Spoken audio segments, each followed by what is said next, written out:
Greetings and peace. This is Dr. Laurence Brown with another episode of Interfaith Issues.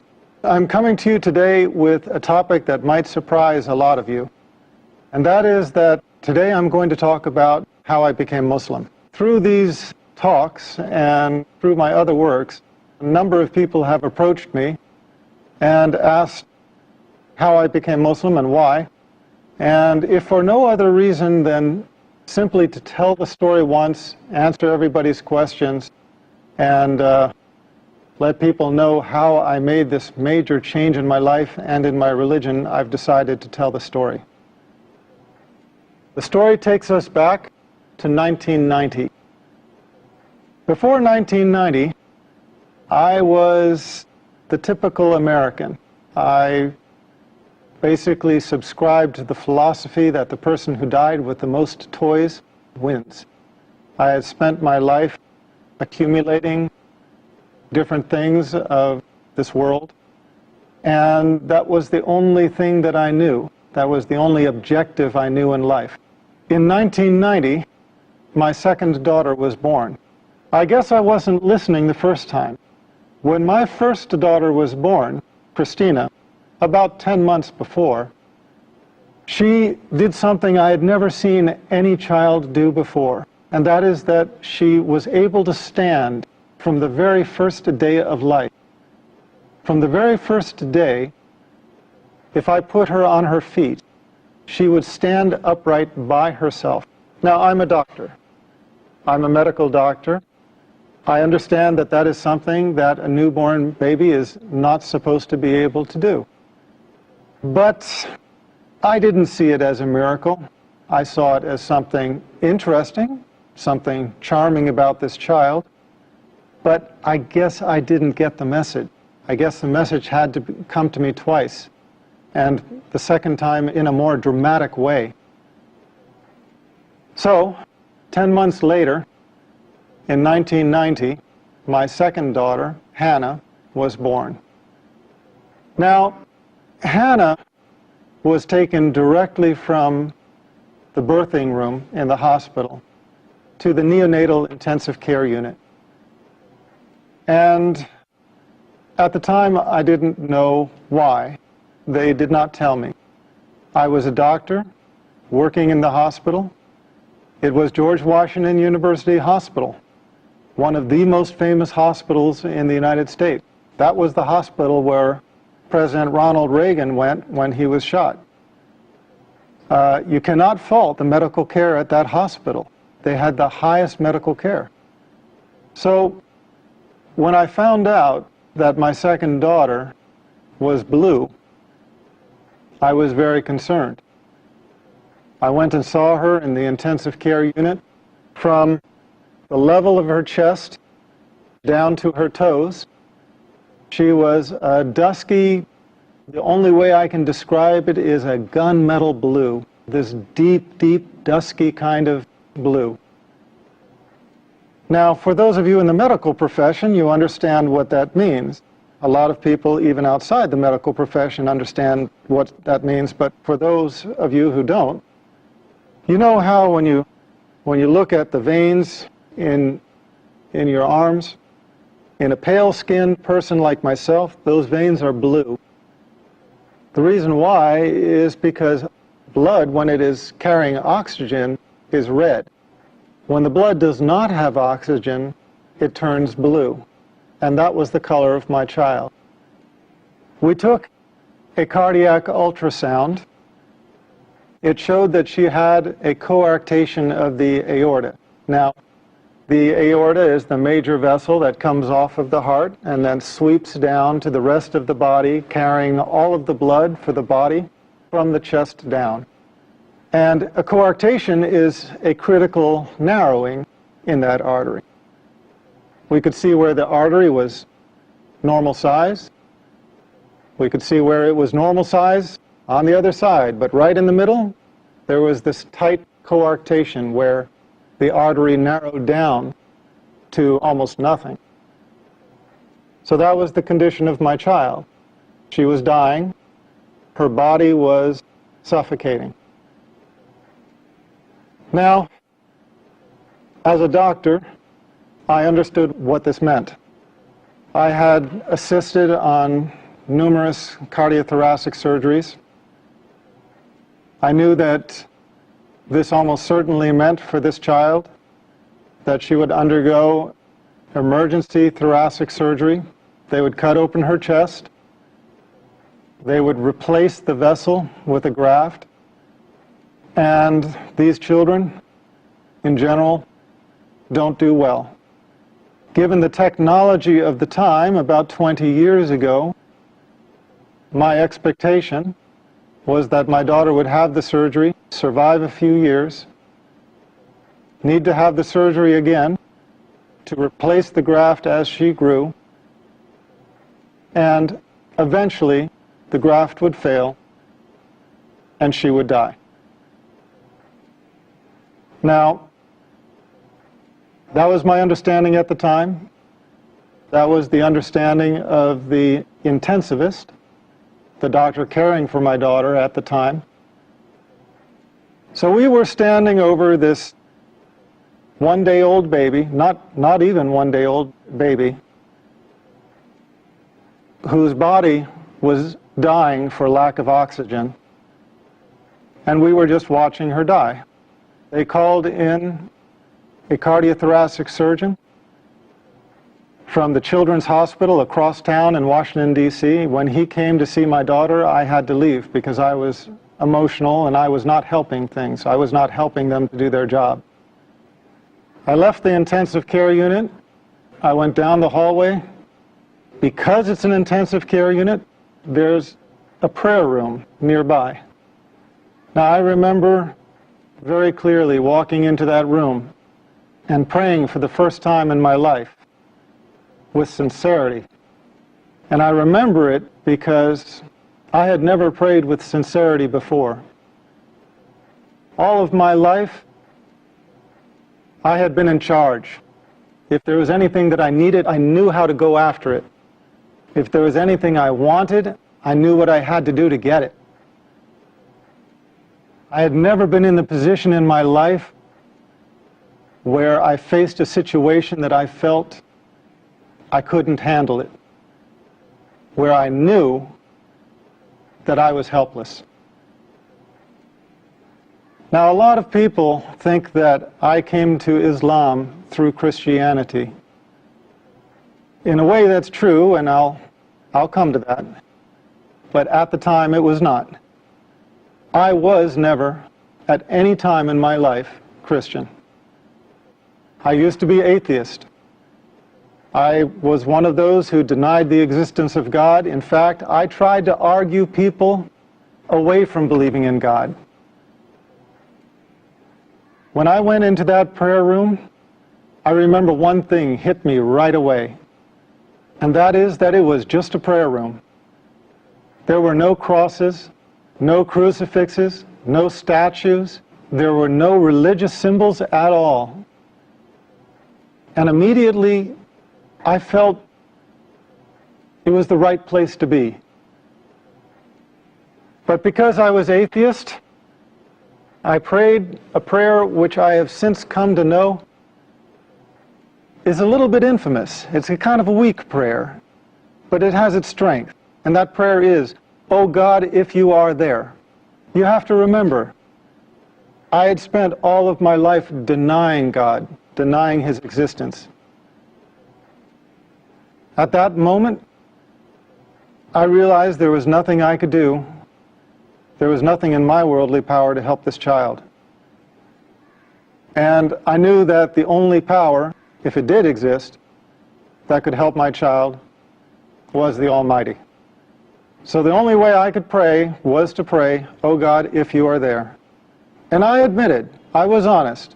I said, "I don't know if you're there or not. But if you are there, I need help." And I made a deal. I made a promise. I asked God if He saved my daughter, and then if He guided me to the religion that was most pleasing to Him, that I would follow. And I remember those words precisely. asking him to guide me to the religion that was most pleasing to him and promising to follow. Well, I had been away for maybe 15 minutes. I walked back to the intensive care unit. When I entered the unit, the doctors were huddled around my daughter like a football team in the huddle. They were on the other side of the room at one end. When I walked in, they looked up at me, and I could see something had changed. When I walked up to them, the cardiothoracic surgeon just looked me in the eye and said she was going to be okay. The doctors around me did not understand it. He went on to give an explanation. He started talking about a patent ductus arteriosus and how he explained the fact that my daughter was going to be okay. And I looked around at the other doctors' faces, and I realized that I was not the only one that did not buy that explanation. And I realized that although that explanation worked for him, it just simply didn't work for me. I had prayed with sincerity for the first time in my life, and I could only believe that this was the hand of my Creator. We took an ultrasound before that showed this life-limiting condition. We took an ultrasound after, and she was completely stone-cold normal. She never had surgery. She never had medicine. She just went to becoming a completely normal child. As a matter of fact, she entered college this year. When I saw this miracle, I realized I had made a promise. And I realized that if I did not fulfill that promise, I would be blameworthy. So I started searching. I had promised my Creator that if He would guide me to the religion most pleasing to Him, that I would follow. And the last thing I wanted was to die with that promise being unfulfilled. I would love to continue and finish the story all in one go, but we have an obligation to our sponsors, and so I ask you to be patient, bear with us. We're going to break for a few minutes. We'll be right back. Welcome back. This is Dr. Laurence Brown again, speaking on the subject of my conversion to Islam. And I will just continue the story that I started, telling how and why I became Muslim. So, I started reading scriptures of a variety of religions. I studied Buddhism, Taoism, Shintoism, read into the Bhagavad Gita, started studying Hinduism, worked my way around to Judaism, Christianity, started working myself up the ladder of the revealed monotheistic religions. With each religion I encountered, I basically just came to the conclusion that, well, no, that's not it. It didn't take me long to decide against Buddhism, against Taoism, against Hinduism. That's why I ended up studying Judaism. When I studied Judaism, I felt, okay, now here there is some truth, but there are also some things that I did not believe. I found inconsistencies in the Old Testament, which we'll talk about in another show, inshallah. I found the prediction of 3 prophets to follow, and that obviously raised the question, well, if those prophets do not count as John the Baptist and Jesus Christ as the first 2 of those 3, who else could it be? So I moved on to Christianity. As I studied Christianity, I just was looking for the answer anywhere I could find it. I studied with the Southern Baptists, the Quakers, the Greek Orthodox, the Roman Catholics, Mormons, Seventh-day Adventists, My head is kind of swimming with all of the sects of Christianity that I approached for longer or shorter periods of time. And in the end, I could never get my answers. I would go to the priests having actually done something that very few Christians, in my experience, really do, and that is reading the Bible and questioning aspects of it. Now, please understand, I don't mean this to put down anybody out there. I don't mean this as a criticism to Christians who hold on to their faith, but I just mean to say that most Christians accept their faith unconditionally without really analyzing it. I found Jesus Christ calling himself the Son of Man, so I wanted the priest to tell me, why do Christians call him the Son of God if he called himself the Son of Man? I found Jesus Christ in 3 places asked, what is the most important commandment? And he said, "Know, O Israel, your God is one God." And I couldn't find the Trinity anywhere. I said, well, if the Trinity is not in the Bible, why are people teaching it? Why are people believing it? Why are people following it? Why are people professing it? And they said, well, it's First Epistle of John, chapter 5, verse 7. And I found out that that's a forgery. It doesn't exist in the original manuscripts, which is why it has been modified in the more modern Bibles. It is why you do not any longer find in the reputable Bibles published in modern day, you do not find it talking about the Father, the Son, and the Holy Spirit, and these 3 are one.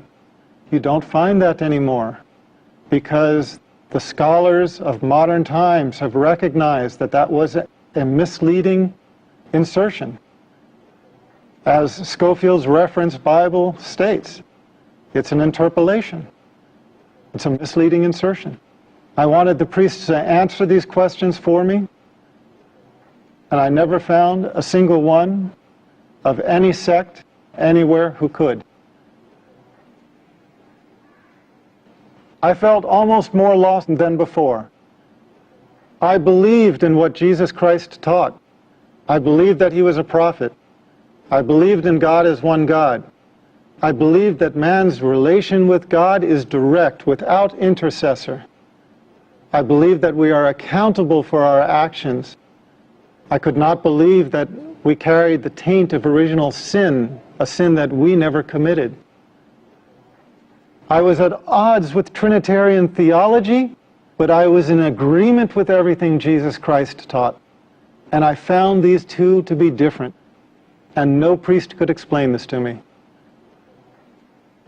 For a couple of years, I was searching, not finding anything, because in the West, in America, really about the last religion most people even think to consider is Islam. It wasn't until I learned about Islam, about the Prophet Muhammad, peace be upon him, that everything suddenly made sense. Everything fell in place. The Old Testament's prediction of 3 prophets to follow, John the Baptist being 1, Jesus Christ being 2. Who is the 3rd?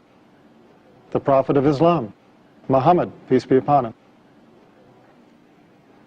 Everything else fell in place. All of the teachings of Jesus Christ, his teaching that God is one, his teaching that the prophets, including himself, were men, his teaching that we are directly accountable to God, without intercessor, no saints in the way, no priests that you have to make confession to or seek absolution from.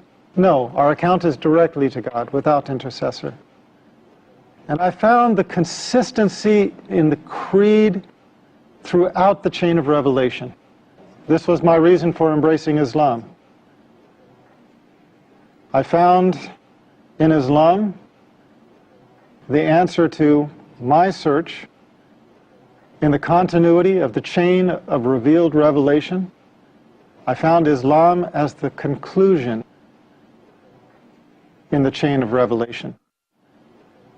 Now, that's my story. It's a very personal story, and maybe nobody benefits from it, except for me. But it seems like everybody has a testimonial. And God guides who He wills.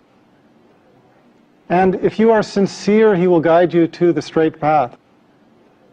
But if you have some disease in your heart, if you have some insincerity, if you have some desire for the world where you do not put God as your priority, you can easily fall into this trap. You start out thanking God and you end up directing your worship to an element of His creation, worshiping the creation instead of the Creator. A few years later, as a doctor, I had a patient who had a son who was born with a lethal heart problem. It looked like he was going to die. She prayed to God. She asked for God to save her child, and she promised. Her child got better, the same as mine had. And you know what? She didn't keep her promise. She went back on it. And I guess that kind of concludes my story, because when I saw that, I realized that I didn't become Muslim because I'm so smart, because I figured it out, whereas somebody else maybe didn't. No. Here was this woman in the exact same situation. She was praying for the salvation of her child with a lethal heart defect, just as I had had a child with a lethal heart defect. And what was the difference between the two of us? The difference was simply that Allah guided me to Islam and made me sincere. And for whatever reason, she did not. She failed in her test. If there was one message I would send to the audience, it is just this. We come to the religion of truth not on our own, except as we ask for it. Allah guides those who He wills. Pray to Allah by whatever name you know Him. Pray to the Creator with sincerity. Ask Him to guide you in your heart and in your mind to the religion of truth and to make you pleased with it. And you will find, if you are sincere, and if Allah answers your prayer, you will find that the religion of truth enters your heart. And inshallah, you will join us as a brother or sister in Islam. Thank you for being my audience on yet another episode, Interfaith Issues. We will continue again, inshallah, and I look forward to being with you then. Peace, and may God be with us all. I feel the peace.